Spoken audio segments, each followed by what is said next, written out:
Boa tarde, pessoal. Vamos começar aí a correção das atividades do dia 10 de junho de 2020, tá? Iniciando aí sempre com o português, tá bom? Começando colocando o cabeçalho, tá? Mantendo a rotina de vocês em casa mesmo. Sempre lembrando de usar aí, colocar o seu nome completo, colocar o nome da professora, o nome da escola, que dia da semana é hoje, tá? O mês, o ano e a cidade que vocês moram, tá bom? Fazer o alfabeto, que é importante, faz parte da rotina, tá?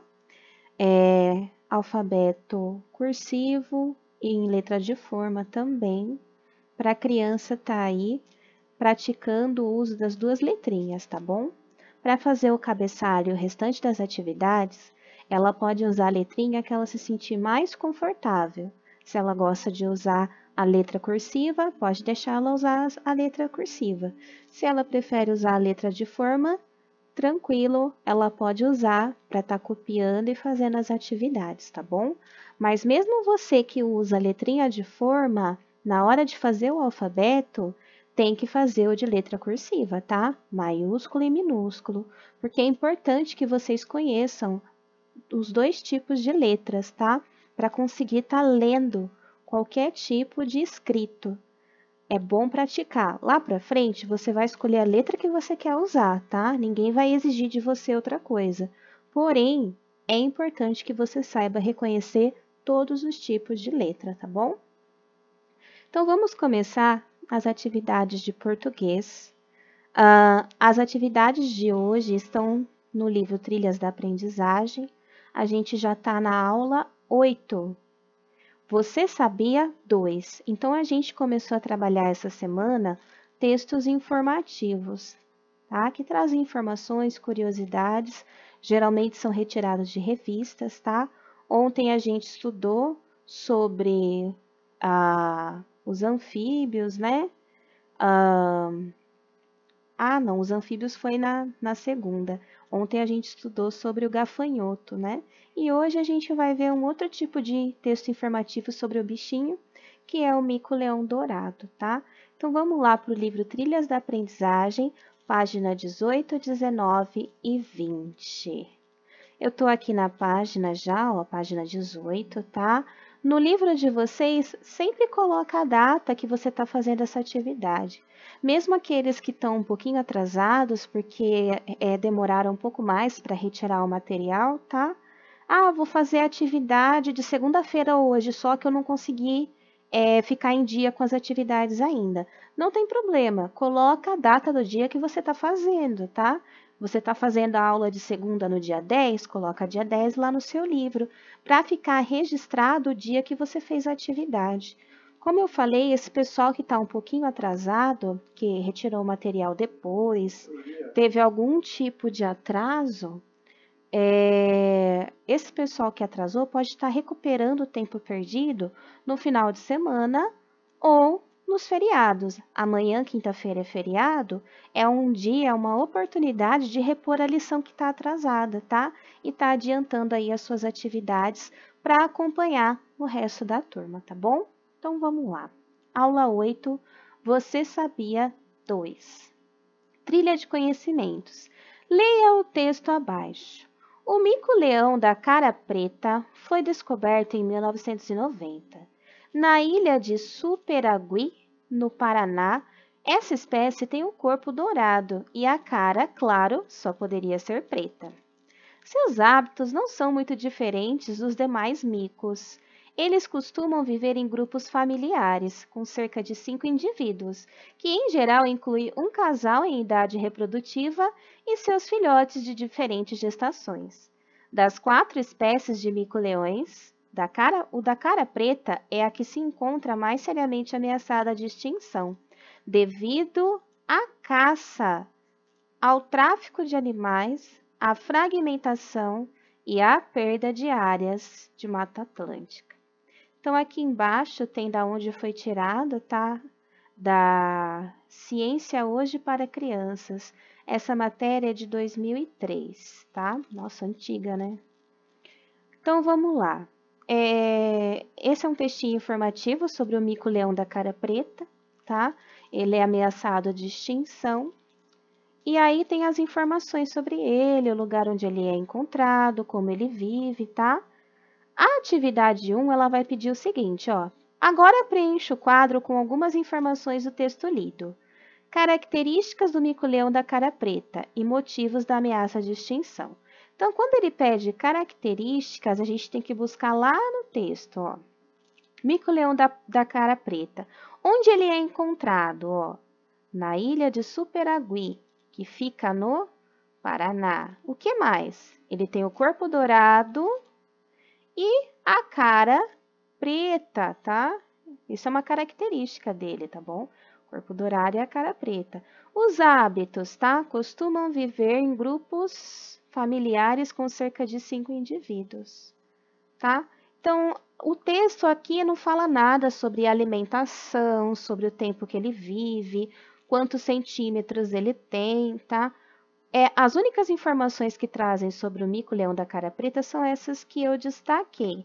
Depois já começa a falar das ameaças de extinção, que é do segundo quadro, tá? Geralmente, quando pede características, é isso. Como o bicho é, qual a cor dele, quantos centímetros ele tem, quantos anos ele vive, onde ele pode ser encontrado, se ele tem hábito noturno, se ele tem hábitos diurnos, tá? Então, quando pede características, são esses tipos de informações, tá bom? Nesse texto, a gente não encontra o tempo de vida dele, nem quantos centímetros ele mede, o que ele come, nem nada. A única coisa que a gente encontra são essas informações que eu destaquei de amarelo. Então, vamos digitar aqui, ó. As características. É encontrado na ilha de Superagui, né? Superagui, no Paraná.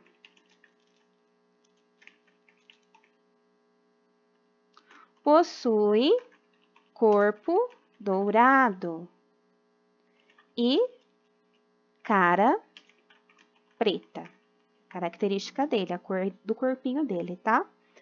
Costumam viver em grupos familiares com cerca de 5 indivíduos. Então, são essas características que o texto traz para a gente sobre o mico-leão da cara preta. Poucas informações, mas também é um texto curtinho, tá?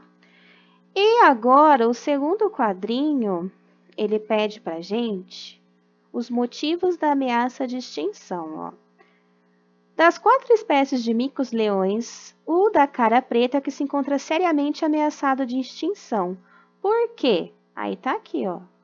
Devido à caça, ao tráfico de animais, à fragmentação e à perda das áreas de Mata Atlântica, tá?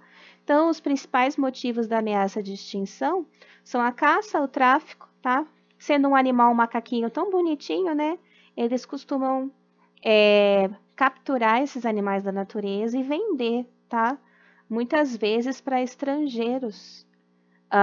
E a fragmentação e a perda das áreas da Mata Atlântica, elas acontecem por causa do desmatamento, tá? Em 2003, a situação já era crítica. Hoje, nós estamos em 2020, a situação é pior ainda. Depois eu posso ver para vocês se esse bichinho já não entrou em extinção, viu? Porque essa matéria é bem antiga. Então, pode ser que hoje, atualmente, a gente nem tenha mais esse macaquinho, porque a situação piorou, tá? Então, vamos colocar aqui os motivos da ameaça de extinção, tá? Caça, tráfico de animais, fragmentação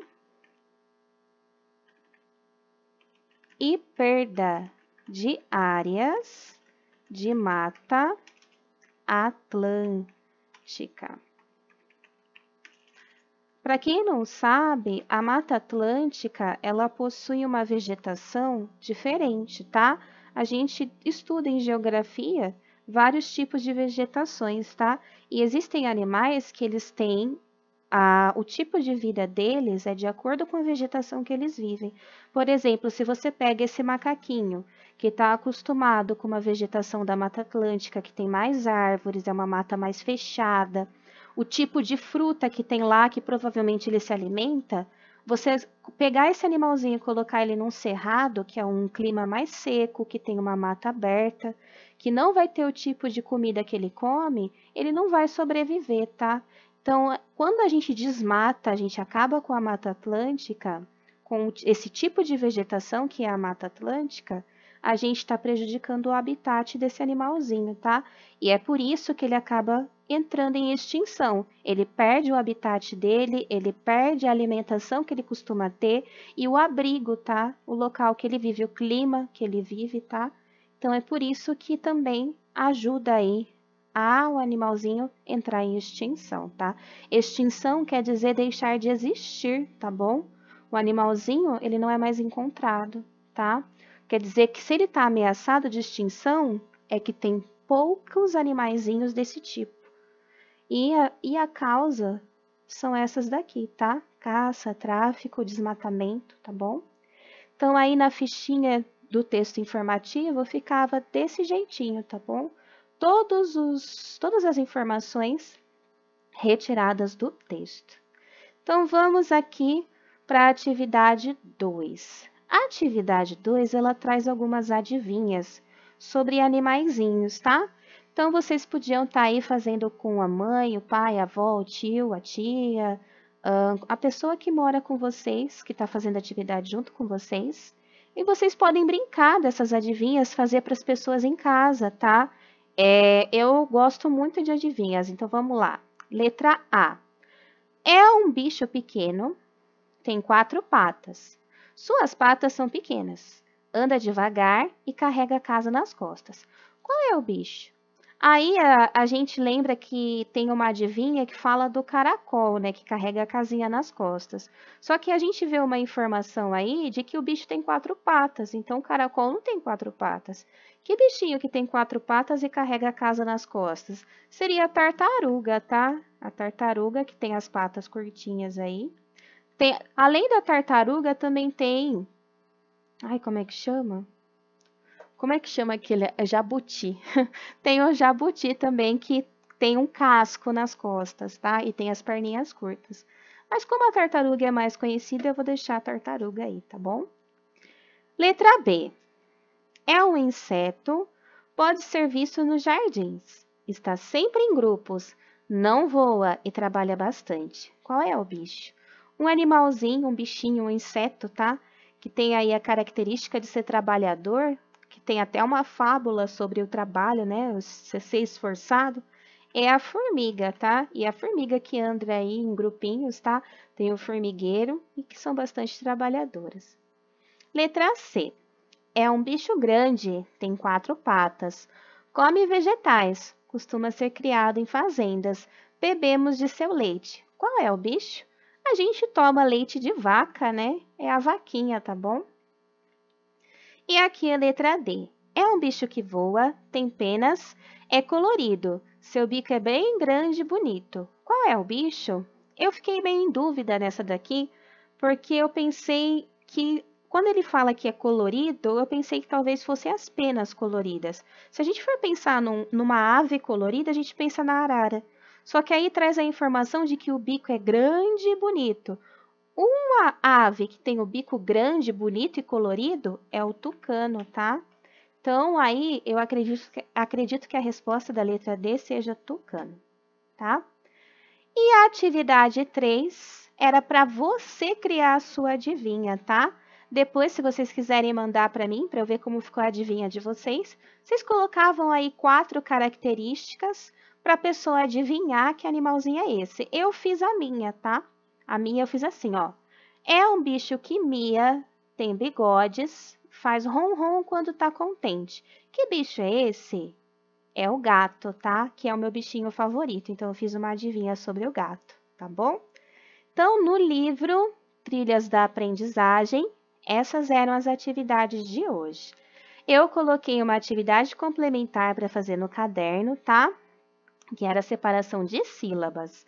Eu não coloquei tanta atividade de português, porque a de matemática está mais extensa hoje. Tem bastante continha, bastante probleminha, então eu dei uma aliviada aí nas atividades de português. Vamos lá, separação de sílabas.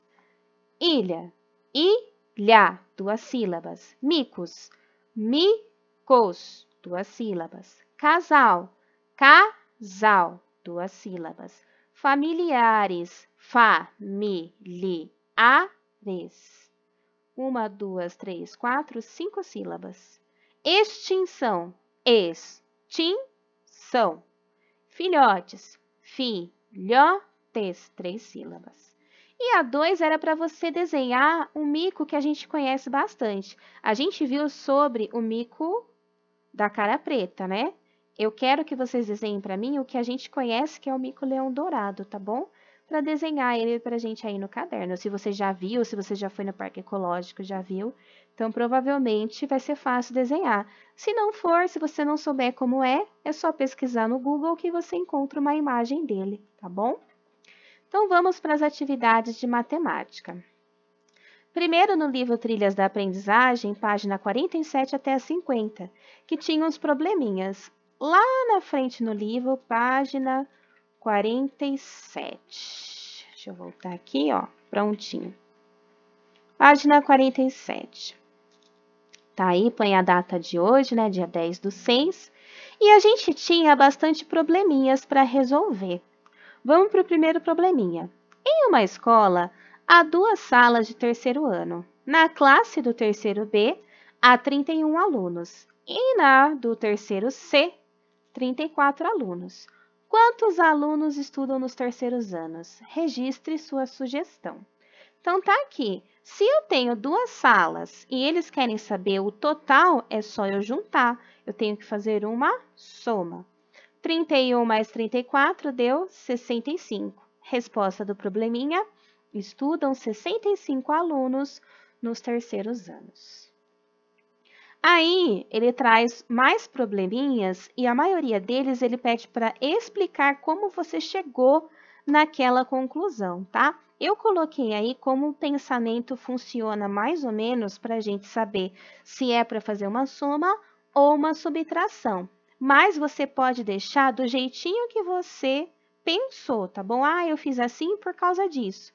Pode deixar do jeito que tá bom? Então, vamos lá. Letra A. Um zoológico ganhou 2 novos animais, uma foca que pesa 183 quilos e uma lontra com 13 quilos. Qual a diferença de peso entre os 2 animais, tá? Aí eu coloquei aí uma continha de menos, peguei o peso da foca e tirei o peso da lontra, que deu 170, ó. A diferença de peso entre a foca e a lontra é de 170 quilos. Aí ele pergunta assim, ó, quais foram as informações que você precisou selecionar para resolver esse problema? Então, pessoal, a gente precisou primeiro saber quanto a foca pesa e quanto a lontra pesa. E o que o probleminha quer, que é a diferença. Essas foram as informações que a gente precisou para resolver o problema. Então, quando eu vejo essa palavra diferença, o probleminha me pede a diferença entre 2 valores, eu já sei que eu tenho que fazer uma subtração, uma continha de menos. Então, toda vez que vocês lerem diferença num probleminha, você já sabe que ele quer uma subtração, uma continha de menos. A gente calcula a diferença através da subtração. Então, eu coloquei aqui, ó, primeiro o que o problema quer, que é a diferença, ou seja, juntar, soma, ou achar a diferença, subtração, tá? Então, quando a gente soma, é a ideia de juntar, e quando a gente faz uma subtração, é a ideia de diferença. Depois, as quantidades para solucionar a questão, ó, que foi o peso da lontra e o peso da foca, tá bom? Letra B. Ao nascer, um cavalo pesa em média 40 quilos. Na fase adulta, sua média de peso pode chegar até 450 quilos. Dependendo da raça, se um cavalo nasce com 45 quilos e na sua fase adulta pesa 445 quilos, quantos quilos ganhou do seu nascimento até a sua fase adulta? Então, pessoal, ele pede o que precisa ser feito e a solução, tá? A gente viu aqui que o problema pede o quê, né? Quantos quilos ele ganhou do nascimento até a sua fase adulta? Então, o peso inicial é 45 quilos e o peso final é 445. Para eu saber quanto ele ganhou, a gente vê a palavrinha ganhou, a gente acha que é uma soma, tá?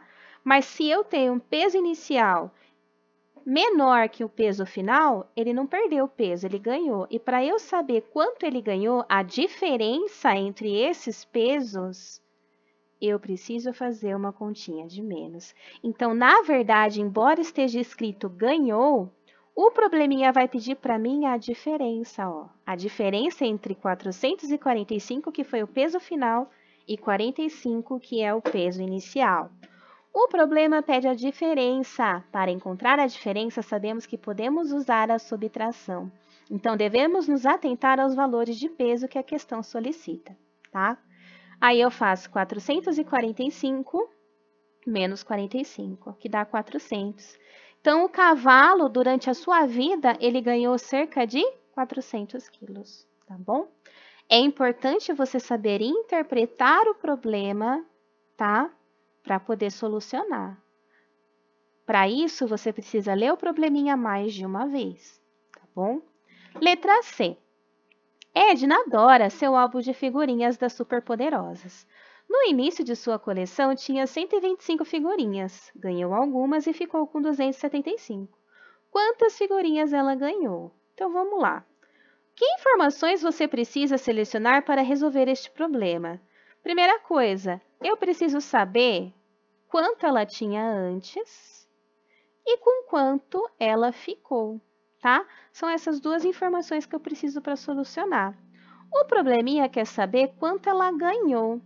Apesar da palavra ganhou, para eu saber a diferença entre 275, que é a quantidade final, e 125, que é a quantidade inicial, eu preciso fazer uma subtração, porque está pedindo, na verdade, a diferença.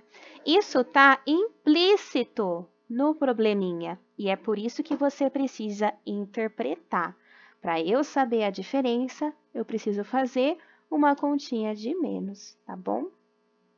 Então, eu pego o valor final, que é 275, e tiro 125, que é o que ela tinha no começo. Aí eu sei a diferença, quer dizer que ela ganhou 150 figurinhas. Resposta: ela ganhou 150 figurinhas, tá? Então, aí você tem que prestar atenção. Para você descobrir se é de mais ou se é de menos, só interpretando o problema, tá bom? Letra D.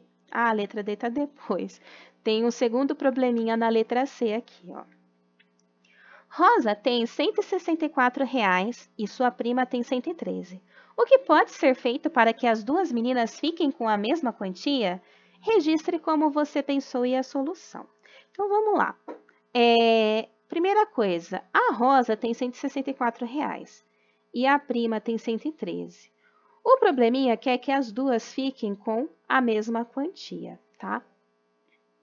Então, pessoal, eu coloquei aqui, ó. Para saber como deixar as duas com a mesma quantidade, precisamos achar a diferença do valor entre as duas. Logo, é necessária uma continha de subtração. Então, eu quero que as duas tenham ou R$ 164 ou 113, tanto faz, tá? Para isso, eu vou ter que fazer uma subtração, porque eu tenho que saber a diferença entre os valores. Se eu quiser que a prima tenha 164, que nem a Rosa, ela vai ter que somar 51, que foi a diferença que eu achei. Se eu quiser que a Rosa tenha 113 como a prima, a Rosa vai ter que perder R$ 51. Ó. Para que as duas fiquem com a mesma quantia, a prima precisa de R$ 51, ou a Rosa precisa perder R$ 51, tá? Porque esse valor de 51 é a diferença entre as duas. Então, novamente, é um probleminha que essa informação está implícita, tá? Você tem que ler e interpretar para saber que ele está pedindo a diferença e que para você resolver, você precisa de uma continha de menos. Então, vamos lá, letra D. Karina ganhou um buquê com 2 dúzias de rosa do seu namorado. Ela colocou as rosas em um vaso e cuidou delas com muito carinho. Após 5 dias, 11 rosas murcharam. Quantas rosas sobraram no vaso de Karina? Então, aqui já fala pra gente, ó, 1 dúzia é 12. Só que a Karina, ela ganhou, não foi 1 dúzia só, foram 2 dúzias. Então, eu coloquei aqui, ó, se 1 dúzia é 12, 2 dúzias é 12 mais 12, que é igual a 24, tá? E o probleminha também diz para mim que 11 rosas murcharam. Ele quer saber quantas rosas sobraram, tá? Então, eu coloquei aqui para vocês, ó. Para resolver, precisamos lembrar quantos são 2 dúzias. Peraí que eu coloquei errado aqui. 2 dúzias. Após isso, precisamos subtrair as rosas que murcharam para achar quantas sobraram. Então, a ideia de sobra, de resto, tá? O que sobrou, eu também encontro com uma conta de menos, com uma subtração. Então, eu vou pegar as 24 rosas e vou subtrair, vou tirar as 11 que murchou.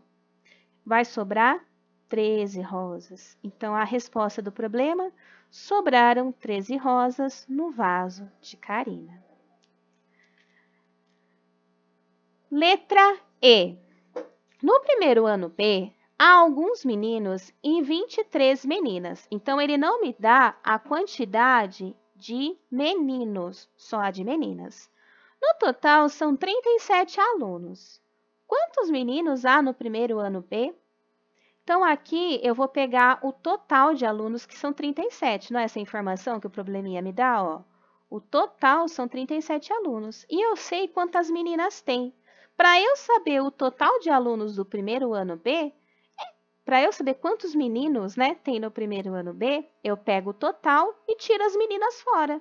O que sobrou é a quantidade de meninos.